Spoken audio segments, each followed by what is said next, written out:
Ang mabuting balita ng Panginoon ayon kay San Lucas. Papuri sa iyo, Panginoon.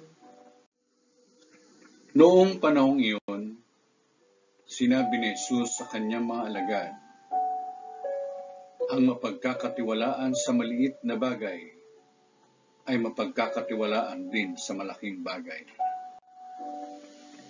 Ang magdaraya sa maliit na bagay ay magdaraya rin sa malaking bagay. Kung hindi kayo mapagkatiwalaan sa mga kayamanan ng sanlibutan ito, sino magtitiwala sa inyo ng tunay na kayamanan? At kung hindi kayo mapagkatiwalaan sa kayamanan ng iba, sino magbibigay sa inyo ng talagang para sa inyo? Walang makapaglilingkod ng sabay sa dalawang Panginoon, sapagkat kapuputan niya ang isa at iibigin ang ikalawa. Paglilingkuran ng tapat ang isa at tahamakin ang ikalawa.